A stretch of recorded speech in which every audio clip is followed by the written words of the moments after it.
ਸੋ ਸਭ ਤੋਂ ਪਹਿਲਾਂ ਜਦੋਂ ਪਬਲੀਕੇਸ਼ਨ ਬਿਊਰੋ ਨੇ ਕਿਤਾਬ ਛਾਪੀ ਕਿਰਪਾਲ ਕਜ਼ਾਕ ਦੀ ਸਿਕਲੀਗਰ ਕਬੀਲੇ ਦਾ ਸੱਭਿਆਚਾਰ, ਜਦੋਂ ਉਸ ਨੇ ਖੋਜ ਕੀਤੀ ਤੇ ਫਿਰ ਉਸ ਨੇ ਵੇਖਿਆ ਕਿ ਲੁਬਾਣਾ ਔਰ ਵਣਜਾਰੇ ਪਰਿਵਾਰਾਂ ਦੇ ਵਿੱਚ ਸਾਂਝ ਕੀ ਹੈ।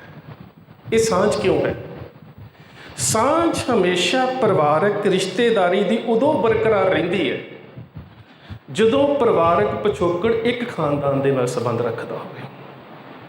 ਹੁਣ ਮੈਂ ਤੁਹਾਨੂੰ ਅੱਜ ਦੀ ਉਦਾਹਰਨ ਦੇਵਾਂ, ਅੱਜ ਦੀ ਰਾਜਨੀਤੀ ਦੀ ਉਦਾਹਰਨ, ਕਿ ਨਹਿਰੂ ਪਰਿਵਾਰ ਦੀ ਜਿਹੜੀ ਸਾਂਝ ਹੈ ਉਹ ਹਮੇਸ਼ਾ ਤੋਂ ਹੀ ਜੰਮੂ ਕਸ਼ਮੀਰ ਦੇ ਫਾਰੂਕ ਅਬਦੁੱਲਾ ਦੇ ਪਰਿਵਾਰ ਦੇ ਨਾਲ ਰਹੀ ਹੈ। ਪਾਰਟੀਆਂ ਅਲੱਗ ਸੀ ਪਰ ਇਹ ਸਾਂਝ ਨਹੀਂ ਟੁੱਟ ਸਕੀ। ਕਿਉਂ? ਕਿਉਂਕਿ ਕਿਤੇ ਨਾ ਕਿਤੇ ਪਰਿਵਾਰਕ ਪਿਛੋਕੜ ਇੱਕ ਸੀ।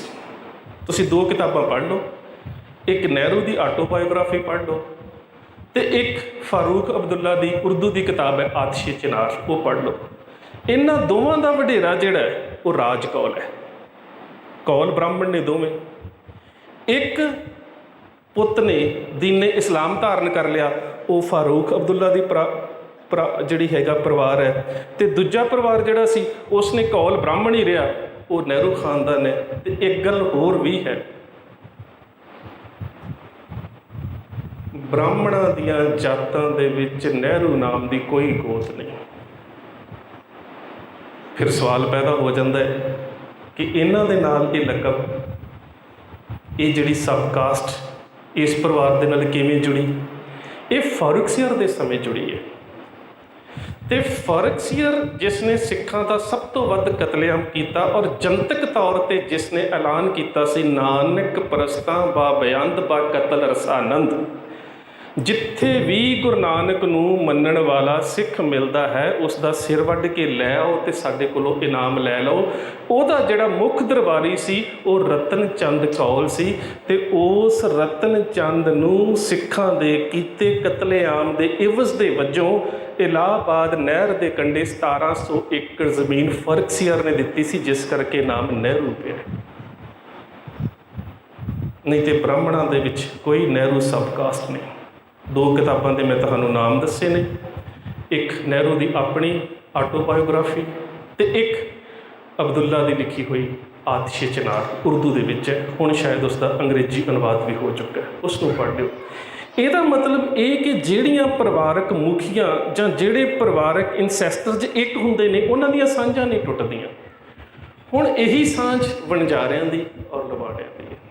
ਤੇ ਮੈਂ ਸ਼ੁਰੂ ਕਰੂੰਗਾ 13ਵੀਂ ਸਦੀ ਤੋਂ। ਇੱਕ ਰਾਜਪੂਤ ਰਾਜਾ ਹੋਇਆ ਤਜ। ਉਸ ਨੇ ਰਾਜਪੂਤਾਨੇ ਦੇ ਇਲਾਕੇ ਦੇ ਵਿੱਚ ਇੱਕ ਵਧੀਆ ਰਾਜ ਸਥਾਪਿਤ ਕੀਤਾ ਔਰ ਉਸ ਤੋਂ ਬਾਅਦ ਉਹਦੇ ਤੋਂ ਬਾਅਦ ਮੈਂ ਉਹਦੀਆਂ ਪੀੜ੍ਹੀਆਂ ਗਿਣਾਉਣ ਤੋਂ ਪਹਿਲਾਂ ਮੈਂ ਅਗਲੀ ਗੱਲ ਕਰਾਂ। ਉਹਦੇ ਤੋਂ ਬਾਅਦ ਜੇਕਰ ਅਟਕ ਦੇ ਇਲਾਕੇ ਦੇ ਵਿੱਚ, ਅਟਕ ਦਾ ਉਹ ਇਲਾਕਾ ਹੈ ਜਿੱਥੇ ਪਠਾਣਾਂ ਦੀਆਂ 22 ਮੁਖੀਆਂ ਵਸਦੀਆਂ ਨੇ, ਜਿਨ੍ਹਾਂ ਨੂੰ ਅਸੀਂ ਯੂਸਫ ਜਈ, ਸੱਦੋ ਜ਼ਈ, ਬਰਕ ਜ਼ਈ, ਇਹ ਸਾਰੇ ਜਿਹੜੇ ਪਠਾਣਾਂ ਦੇ ਨਾਮ ਨੇ, ਇਹਨਾਂ ਦੀਆਂ ਉੱਥੇ 22 ਮੁਖੀਆਂ ਨੇ, ਭਾਵ ਕਿ 22 ਤਰ੍ਹਾਂ ਦੀਆਂ ਇਹਨਾਂ ਦੀਆਂ ਜਾਤਾਂ ਨੇ ਔਰ 22 ਪਿੰਡ ਨੇ। ਇਹਨਾਂ ਦੇ ਪਿੰਡਾਂ ਦੇ ਨਾਮ ਵੀ ਨੇ। ਉਸ ਇਲਾਕੇ ਦੇ ਵਿੱਚ ਜੇ ਪਹਿਲੀ ਵਾਰ ਕਿਸੇ ਨੇ ਰਾਜ ਸਥਾਪਿਤ ਕੀਤਾ ਹੈ, ਬਾਬਾ ਬੰਦਾ ਸਿੰਘ ਬਹਾਦਰ ਤੋਂ ਪਹਿਲਾਂ ਵੀ ਔਰੰਗਜ਼ੇਬ ਦੇ ਸਮੇਂ ਜੇ ਕਿਤੇ ਰਿਆਸਤ ਸਥਾਪਿਤ ਕੀਤੀ ਹੈ, ਤੇ ਉਹ ਵੀ ਭਾਗੂ ਲੁਬਾਣਾ ਸੀ, ਜਿਸ ਨੂੰ ਭਗਵੰਤ ਸਿੰਘ ਕਿਹਾ ਜਾਂਦਾ ਹੈ, ਜਿਹੜਾ 25 ਜੂਨ ਕੱਲ੍ਹ ਦਾ ਦਿਨ ਲੰਘ ਕੇ ਗਿਆ 1716 ਨੂੰ ਬਾਬਾ ਬੰਦਾ ਸਿੰਘ ਬਹਾਦਰ ਦੇ ਨਾਲ ਸ਼ਹੀਦ ਹੋਇਆ ਸੀ। ਉਹਦਾ ਜ਼ਿਕਰ ਹੁਣ ਤੁਸੀਂ ਵੇਖੋਗੇ ਕਿ ਉਹਦਾ ਜ਼ਿਕਰ ਅਸੀਂ ਕਿੱਥੋਂ ਲੱਭਣਾ ਹੈ? ਪੰਜਾਬੀ ਦੀ ਕਿਸੇ ਕਿਤਾਬ ਦੇ ਵਿੱਚ ਹੈ ਹੀ ਨਹੀਂ। ਪਰ ਔਰੰਗਜ਼ੇਬ ਦੀ ਆਪਣੀ ਜਿਹੜੀ ਦਰਬਾਰ ਦੀ ਡਾਇਰੀ ਹੈ, ਅਹਿਕਾਮੇ ਆਲਮਗੀਰੀ ਤੇ ਮੁਅੱਸਰੇ ਆਲਮਗੀਰੀ, ਉਹਨਾਂ ਦੋਵਾਂ ਦੇ ਵਿੱਚ ਉਸ ਦਾ ਜ਼ਿਕਰ ਹੈ, ਭਾਗੂ ਵਣਜਾਰਾ ਤੇ ਭਾਗੂ ਲੁਬਾਣਾ ਨਾਮ ਦੇ ਨਾਲ।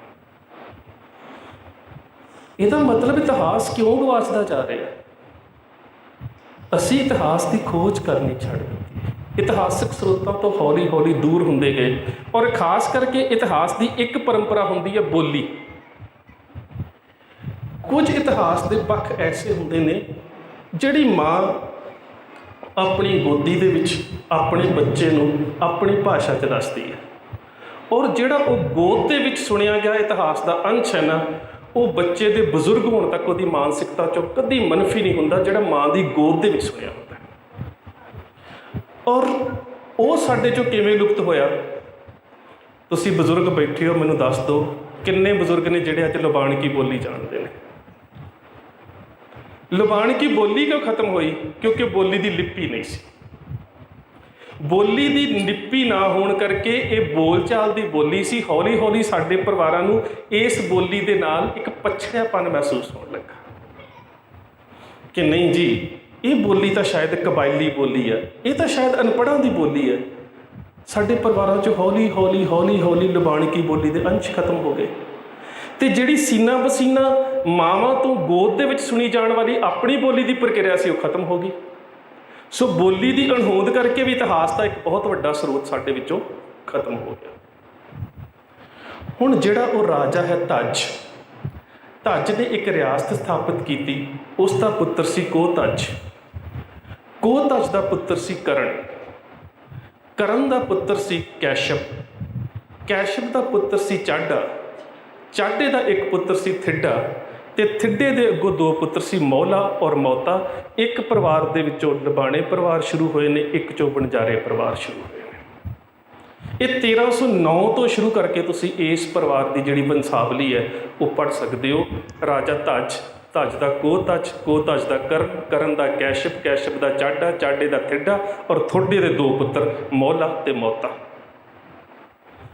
ਹੁਣ ਤੁਸੀਂ ਖਿਆਲ ਕਰੋ ਕਿ ਇਹ ਪਰਿਵਾਰ ਰਾਜਪੁਤਾਨੇ ਦੇ ਨਾਲ ਸੰਬੰਧ ਰੱਖਦਾ ਹੈ। ਅਲਾਉਦੀਨ ਖਿਲਜੀ ਦੇ ਸਮੇਂ 1295 ਦੇ ਵਿੱਚ ਅਲਾਉਦੀਨ ਖਿਲਜੀ ਨੇ ਹਿੰਦੁਸਤਾਨ 'ਤੇ ਹਮਲੇ ਸ਼ੁਰੂ ਕੀਤੇ ਨੇ ਔਰ ਉਹਨਾਂ ਸਮਿਆਂ ਦੇ ਵਿੱਚ ਇਹਨਾਂ ਦੀ ਇੱਕ ਆਪਣੀ ਰਿਆਸਤ ਹੈ। ਰਿਆਸਤਾਂ ਕਦੋਂ ਖਤਮ ਹੁੰਦੀਆਂ ਨੇ? ਜਦੋਂ ਜਾਂ ਤਾਂ ਕੌਮਾਂ ਦੇ ਵਿੱਚ ਇਤਫਾਕ ਖਤਮ ਹੋ ਜਾਂਦਾ ਹੈ ਅਤੇ ਜਾਂ ਤੁਹਾਡਾ ਵਿਰੋਧੀ ਜਿਹੜਾ ਬਹੁਤ ਬਲਸ਼ਾਲੀ ਹੁੰਦਾ ਹੈ। ਰਿਆਸਤਾਂ ਉਦੋਂ ਖਤਮ ਹੁੰਦੀਆਂ ਨੇ। ਤੀਜੀਆਂ ਰਿਆਸਤਾਂ ਖਤਮ ਹੁੰਦੀਆਂ ਨੇ ਸਾਜ਼ਿਸ਼ ਦੇ ਨਾਲ, ਜਿਸ ਤਰ੍ਹਾਂ ਹਿੰਦੁਸਤਾਨ ਨੇ ਹੈਦਰਾਬਾਦ ਅਤੇ ਕਸ਼ਮੀਰ ਨੂੰ ਆਪਣੇ 'ਚ ਮਿਲਾਇਆ। ਸੋ ਇਹ ਕੁਝ ਕਾਰਨ ਹੁੰਦੇ ਨੇ ਅਤੇ ਜਦੋਂ ਰਿਆਸਤਾਂ ਖਤਮ ਹੁੰਦੀਆਂ ਨੇ ਇਤਿਹਾਸਕ ਸਰੋਤ ਆਪਣੇ ਆਪ ਖਤਮ ਹੋਣੇ ਸ਼ੁਰੂ ਹੋ ਜਾਂਦੇ ਨੇ। ਪਰ ਅਸੀਂ ਗੱਲ ਕਰਨੀ ਹੈ ਬਾਬਾ ਮੱਖਣ ਸ਼ਾਹ ਲਬਾਣਾ ਜੀ ਦੇ ਪਰਿਵਾਰ ਦੀ। ਮੈਂ ਜਦੋਂ ਇਸ ਪਰਿਵਾਰ ਦੇ ਬਾਰੇ ਖੋਜ ਕਰ ਰਿਹਾ ਸੀ, ਤਕਰੀਬਨ 2010 ਦੇ ਵਿੱਚ ਮੈਂ ਖੋਜ ਸ਼ੁਰੂ ਕੀਤੀ। 19 ਆ ਗਿਆ ਹੈ, ਯਾਨੀ ਕਿ 9 ਸਾਲ ਹੋ ਗਏ ਨੇ। ਮੈਂ ਤਕਰੀਬਨ 1800 ਪੇਜ ਦੀ ਕਿਤਾਬ ਲਿਖ ਚੁੱਕਾ ਇਸ ਪਰਿਵਾਰ ਦੇ ਉੱਪਰ। ਜਦੋਂ ਛਪਾਉਣੀ ਸੀ ਤਾਂ ਕਿਹਾ ਗਿਆ ਕਿ ਇੰਨੀ ਵੱਡੀ ਕਿਤਾਬ ਕਿਸੇ ਨੇ ਖਰੀਦਣੀ ਨਹੀਂ ਹੈ, ਇਹਨੂੰ ਛੋਟਾ ਕੀਤਾ ਜਾਵੇ। ਹੁਣ ਉਸ ਨੂੰ ਥੋੜ੍ਹਾ ਛੋਟਾ ਕਰ ਰਿਹਾ ਔਰ ਮੈਂ ਸੋਚ ਰਿਹਾ ਕਿ ਇਹਦੇ 2 ਹਿੱਸੇ ਕਰ ਦਿੱਤੇ ਜਾਣ। ਕਮ ਸੇ ਕਮ ਸਾਡੇ ਕੋਲ ਸਾਰਾ 13ਵੀਂ ਸਦੀ ਤੋਂ ਲੈ ਕੇ ਹੁਣ ਤੱਕ ਦਾ ਇਤਿਹਾਸ ਤਾਂ ਹੋਵੇ, ਖਾਸ ਕਰਕੇ ਰਣਜੀਤ ਸਿੰਘ ਦੇ ਰਾਜ ਦਾ। ਸਾਡੇ ਕੋਲ ਪਤਾ ਤਾਂ ਹੋਵੇ ਸਾਡੇ ਵਡੇਰੇ ਕੀ ਸੀ, ਸਾਡਾ ਪਿਛੋਕੜ ਕੀ ਸੀ, ਕਿਸ ਤਰ੍ਹਾਂ ਦੇ ਨਾਲ ਸਾਡੇ ਵਡੇਰਿਆਂ ਨੇ ਕੁਰਬਾਨੀਆਂ ਕੀਤੀਆਂ, ਕਿਸ ਤਰ੍ਹਾਂ ਸਾਡੇ ਵਡੇਰਿਆਂ ਨੇ ਔਖੇ ਸਮੇਂ ਆਪਣੇ ਉੱਪਰ ਹੰਢਾਏ ਨੇ। ਮੈਂ ਤਾਂ ਹੈਰਾਨ ਹੈ, ਪਾਕਿਸਤਾਨ ਦੇ ਵਿੱਚ ਮੁਜ਼ੱਫਰਾਬਾਦ ਦੇ ਕੋਲ ਇੱਕ ਪਿੰਡ ਹੈ ਢੇਟਾ ਟਾਂਡਾ।